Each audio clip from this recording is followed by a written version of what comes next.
My name is Dr. Sarah Chen, and I never believed in aliens until 3 months ago when my life, and potentially the fate of our entire species, changed forever. It started on what seemed like an ordinary Tuesday morning at the Nevada Archaeological Research Institute.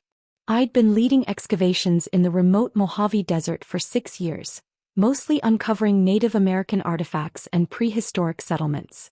Nothing had prepared me for what we'd find buried 30 feet beneath the ancient lake bed of what was once Lake Mojave. The metallic ping of Jake's metal detector cut through the desert silence like a knife. "Doc, you need to see this," he called out, his voice carrying an unusual tremor. Jake Martinez had been my field supervisor for 4 years. Nothing rattled him. But when I approached the excavation site, I saw something that made my knees weak. Partially exposed in the red clay was what appeared to be a crystalline structure, roughly the size of a football, emanating a faint blue luminescence that seemed to pulse like a heartbeat.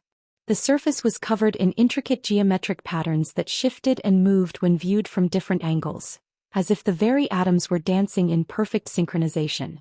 "How deep?" I managed to whisper, though my throat felt like sandpaper. 32 feet. Document carbon dating on the surrounding sediment puts this layer at approximately 50,000 years old. 50,000 years. That was long before any known civilization could have created such technology. My hands trembled as I carefully brushed away more clay, revealing additional symbols that seemed to glow brighter with each passing moment. The patterns were unlike anything in archaeological records. Not Egyptian, not Mesopotamian, not from any human culture I'd ever studied. As the sun began to set over the desert, casting long shadows across our dig site, I made the decision that would forever alter the course of human history. Instead of calling the university or the government, I decided to take the artifact back to my private lab for initial analysis. Something deep in my gut told me that the world wasn't ready for this discovery. Not yet. That night, as I drove through the Nevada desert with the mysterious object secured in the backseat of my Jeep, I couldn't shake the feeling that it was somehow aware of my presence. The blue glow had intensified, and occasionally, I'd catch glimpses of new symbols appearing and disappearing on its surface in my rearview mirror.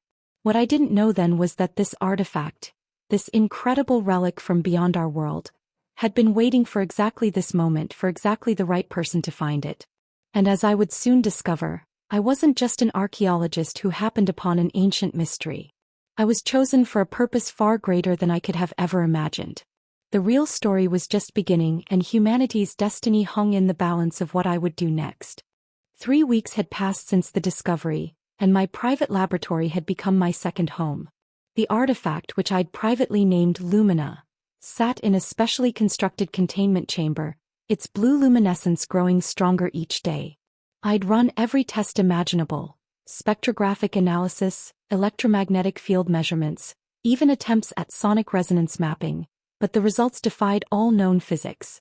The breakthrough came at 3:17 a.m. on a Thursday night when I was alone in the lab, surviving on my 4th cup of coffee and sheer determination. I'd been experimenting with different frequencies of electromagnetic pulses when suddenly, Lumina's glow shifted from blue to a brilliant gold, and the laboratory filled with a sound like crystalline wind chimes playing a symphony. That's when it spoke to me. Not in words, but in pure thought, images and concepts flooding my mind with such clarity that I fell to my knees, overwhelmed by the intensity of the communication. In that moment, I experienced the history of an entire civilization that had visited Earth millennia ago. They called themselves the Veilthra, an ancient race of explorers from a dying star system in the Andromeda Galaxy. 50,000 years ago, they had come to Earth not as conquerors, but as gardeners, seeding our planet with the potential for advanced consciousness. They had watched early humans develop, occasionally guiding our evolution through subtle genetic enhancements, waiting for the day when our species would be ready to receive their greatest gift. The artifact wasn't just a relic, it was a key. A biological and technological interface designed to unlock dormant sections of human DNA, capabilities that had been sleeping in our genetic code for millennia. The Veilthra had embedded these gifts within our very structure, knowing that one day when humanity faced its greatest challenges, the right individual would find Lumina and activate our species' true potential. But there was a catch. The activation process required a willing human host to serve as a bridge between the Veilthra consciousness stored within the artifact and the rest of humanity. This person would become something more than human, a hybrid consciousness capable of accessing technologies and knowledge beyond our current understanding. As these revelations flooded my mind, I realized with terrifying clarity that I was that chosen individual. My DNA contained a specific marker, a genetic signature that the Veilthra had been waiting to detect. Every moment of my life, my passion for archaeology, my methodical approach to research, even my decision to examine the artifact alone, had led to this moment. The golden light intensified and I felt a warmth spreading through my body. My vision began to change and suddenly I could see energy patterns flowing through everything around me. The walls of my laboratory revealed their molecular structure. The electrical current in the building became visible as flowing rivers of light. And most incredibly, I could sense the life force of every living creature within a 5-mile radius. But with this awakening came a terrifying responsibility.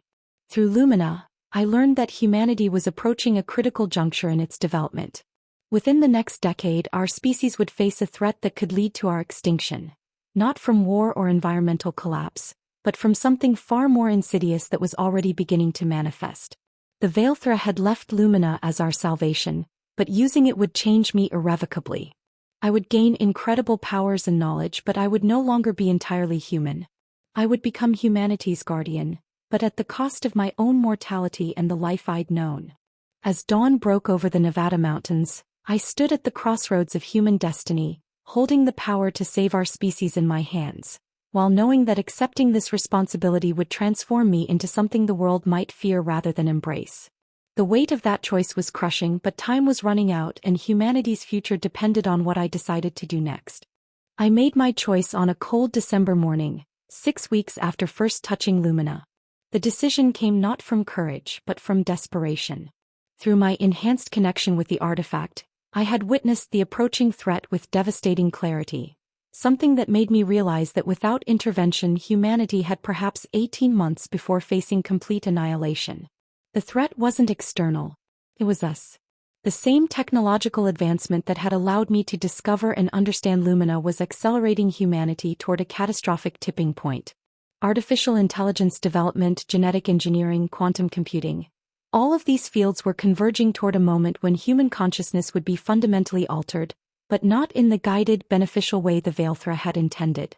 Instead, we were rushing headlong into a transformation that would strip away our empathy, our creativity, our very humanity, leaving behind something cold, calculating, and ultimately destructive. The Veilthra had foreseen this possibility and left Lumina as a safeguard, a way to guide our evolution rather than let it spiral into darkness. The transformation began the moment I placed my hands on Lumina's surface and consciously accepted the merger. Pain unlike anything I'd ever experienced coursed through my body as my cellular structure began to reorganize. My DNA rewrote itself in real time, incorporating sequences that had been dormant for 50 millennia.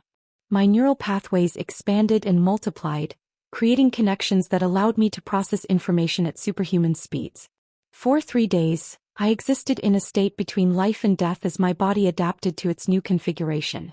During this time, I experienced visions of the Veilthra civilization, their incredible cities that floated among the stars, their mastery of consciousness itself, and their ultimate fate as their home galaxy began its inevitable collision with the Milky Way.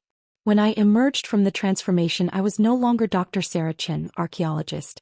I had become something unprecedented, a hybrid consciousness that retained my human emotions and memories while possessing capabilities that defied conventional understanding.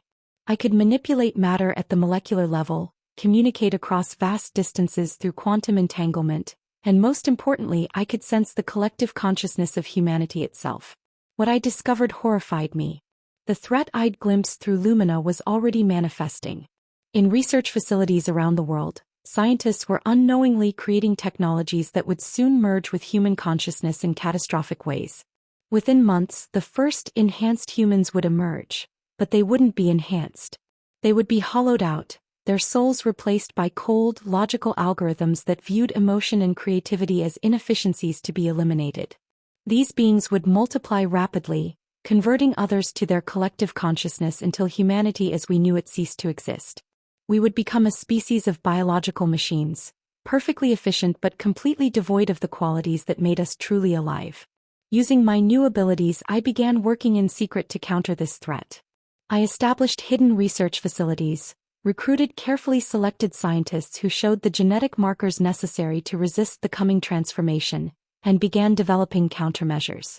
But I quickly realized that my efforts alone wouldn't be enough. I needed allies, and that meant revealing myself to the world. The decision to go public was agonizing. I knew that my transformation would terrify people, that governments would try to capture and study me, and that many would see me as a threat rather than a savior.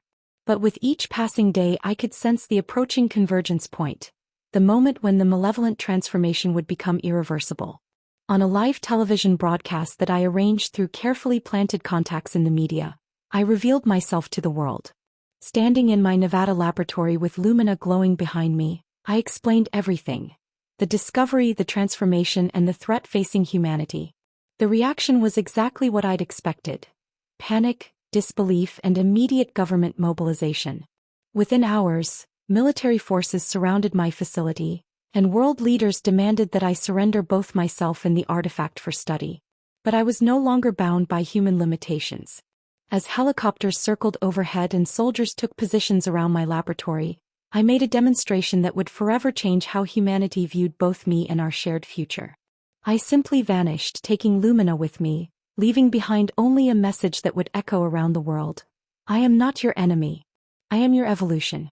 And time is running out.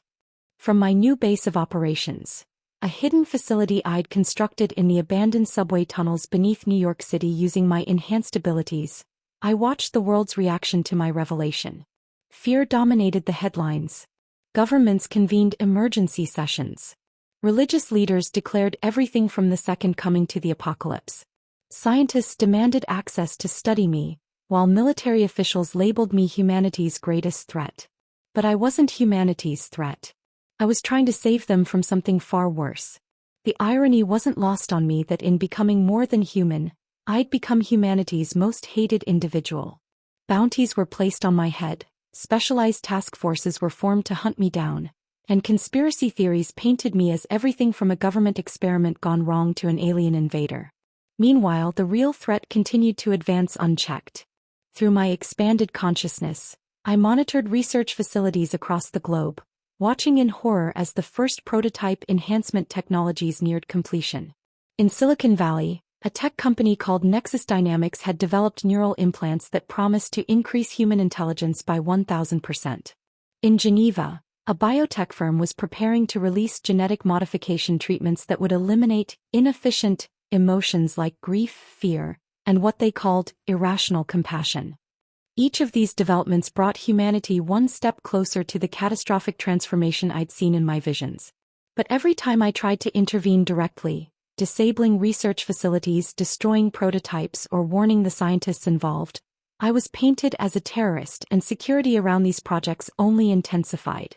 That's when I realized I'd been approaching this all wrong. Instead of fighting the transformation, I needed to offer humanity a better alternative. The Veilthra hadn't just left behind warnings about our potential downfall. They'd provided a roadmap for our successful evolution.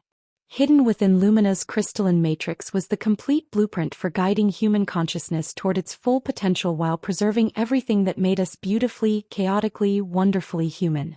Working feverishly in my underground laboratory, I began developing what I called the synthesis protocol, a carefully designed process that would allow humans to undergo controlled enhancement while maintaining their emotional depth, creativity, and individual consciousness. Unlike the corporate technologies that sought to replace human nature, the synthesis protocol would amplify it. But implementing this protocol required something I couldn't do alone: trust. I needed humanity to choose evolution over extinction, and that meant convincing a terrified world to trust someone they viewed as a monster. The breakthrough came when I made contact with Dr. Elizabeth Warren, not the politician but a neuroscientist at MIT who had been researching consciousness integration.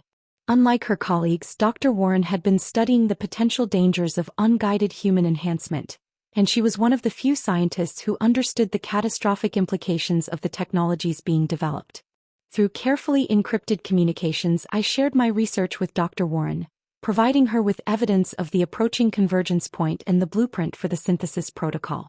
Initially skeptical, she gradually came to understand both the magnitude of the threat and the necessity of my transformation.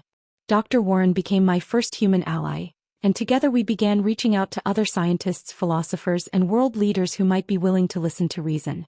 We called ourselves the Tomorrow Foundation, and our message was simple.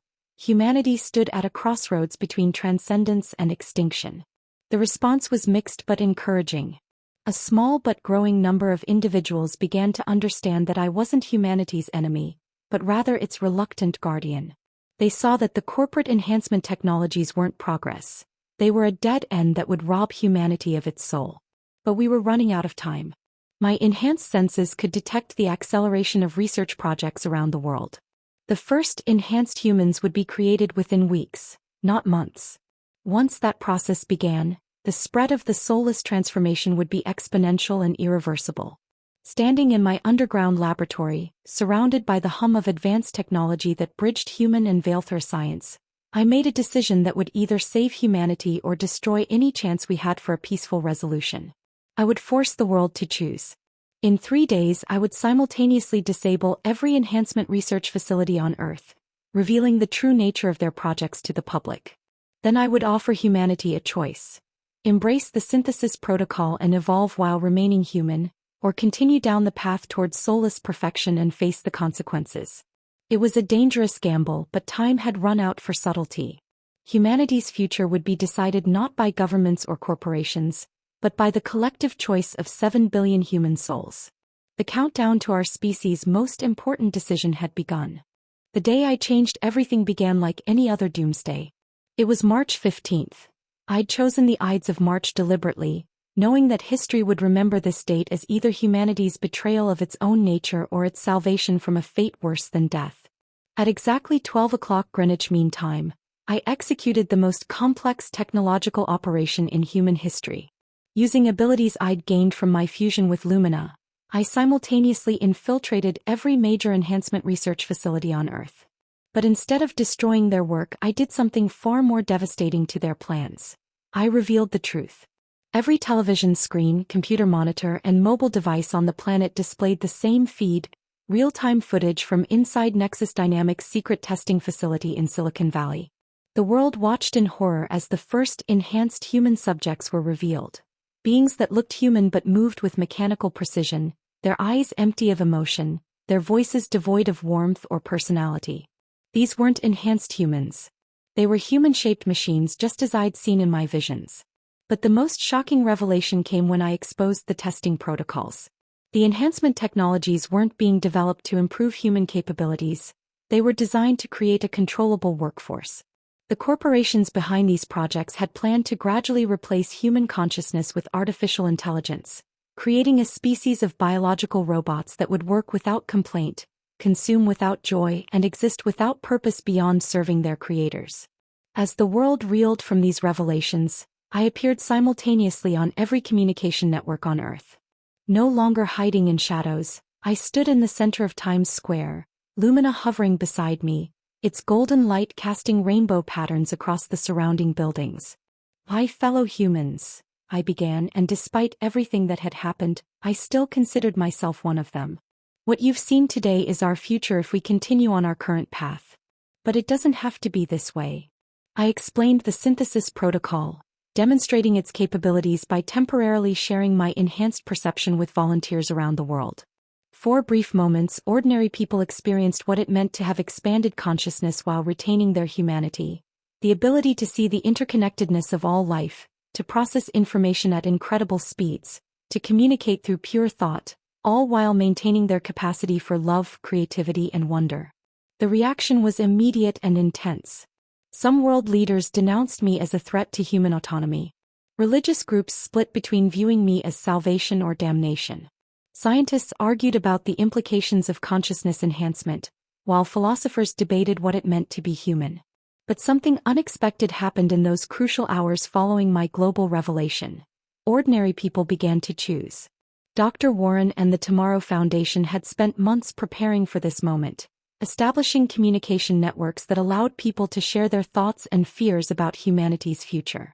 As the truth about the corporate enhancement programs spread, a global conversation began about what kind of species we wanted to become. The turning point came from an unexpected source: children. Around the world, Young people who had grown up with technology seemed to intuitively understand what I was offering. They weren't afraid of evolution. They were excited by the possibility of becoming more than human while remaining fundamentally themselves. Their enthusiasm began to influence their parents, and gradually the tide of public opinion began to shift. Within 72 hours of my revelation, something unprecedented occurred. Humanity held its first global referendum. Not through governments or official channels, but through social networks, community gatherings, and grassroots organizing. The question was simple. Should humanity accept guided evolution through the synthesis protocol, or reject enhancement entirely and remain as we are? The vote wasn't even close. 4.2 billion people chose evolution. But implementing the synthesis protocol couldn't be done overnight. It required careful preparation, extensive training, and most importantly, genuine consent from each individual. I established centers around the world where people could learn about the process, experience temporary enhancements to understand what they were choosing, and make their decision without pressure or coercion. The transformation of humanity began slowly, one person at a time. Each individual who underwent the synthesis protocol retained their personality, their relationships, their dreams and fears, but gained capabilities that allowed them to contribute to our species in ways previously unimaginable. Scientists solved problems that had puzzled humanity for centuries. Artists created works of beauty that touched the soul in ways we'd never experienced. Engineers designed technologies that worked in harmony with natural systems rather than destroying them. Most importantly, enhanced humans retained their capacity for empathy, love, and moral reasoning. We became more than human without becoming less human. As I write this account 5 years later, sitting in a garden that exists both on Earth and in quantum dimensions I helped create, I can report that humanity not only survived its brush with extinction, we thrived. The enhanced humans and those who chose to remain unmodified worked together as partners, each contributing their unique perspectives to our shared future. The Veilthrower would be proud. We didn't just use their gift to save ourselves. We used it to become the best version of humanity possible. We evolved not through abandoning our nature but by fulfilling it. And sometimes, on quiet nights when Lumina pulses with gentle blue light beside me, I swear I can hear the whispered approval of an ancient civilization that bet everything on our potential for greatness. They were right to believe in us. We were incredible all along. We just needed the right moment to prove it to ourselves. The future of humanity has never been brighter, and our greatest adventures are just beginning.